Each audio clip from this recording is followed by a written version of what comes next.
जळगावच्या चाळीसगाव तालुक्यातील एकेकाळी घराघरात वापरल्या जाणाऱ्या पारंपरिक माठाची मागणी जी आहे ती या ठिकाणी हळूहळू कमी होताना दिसून येत आहे। सध्या आपण बाजारात उभे आहोत। हळूहळू बाजारातून या ठिकाणी माठ जे आहे ते गायब होताना दिसून येत आहे।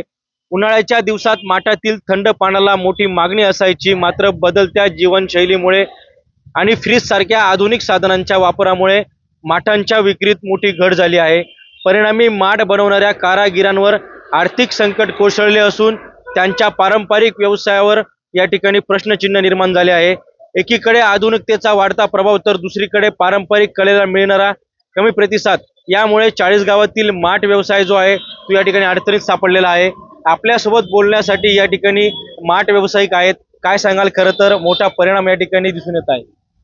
आणि चाळीसगावकर खूप मोठ्या प्रमाणात माठाची विक्री होणार होती, पण उन्हाची तीव्रता असल्यामुळे खूप प्रमाणात म्हणजे जसे कधी थंड पाण्याची व्यवसाय होत असताना समजा माठाचं पाणी पिणारे खूप असतात, इच्छुक असतात, पण आताच्या सध्याच्या काळानुसार फ्रीज वगैरे थंड पाण्याचे जार वगैरे अशा काही काही साधना निघाल्या असल्यामुळे आमची माठाची विक्री भरपूर प्रमाणात कमी होत असल्यामुळे आमचं भरपूर अडचणी व सहकार्य कमी होत चाललंय। त्याच्यामुळे माठाची विक्री खूप कमी होत आहे। आपण बघू शकतो की जार असेल, त्याचबरोबर फ्रीज असेल, यांची मागणी वाढलेली आहे आणि त्यावर त्याचा परिणाम या ठिकाणी माठ व्यावसायिकांवर झालेला आहे।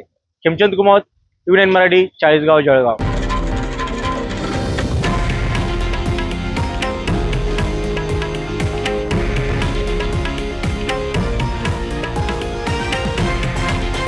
हे आहे देशातील नंबर 1 न्यूज नेटवर्क आणि आपण पाहत आहात TV9 मराठी, एकमेव।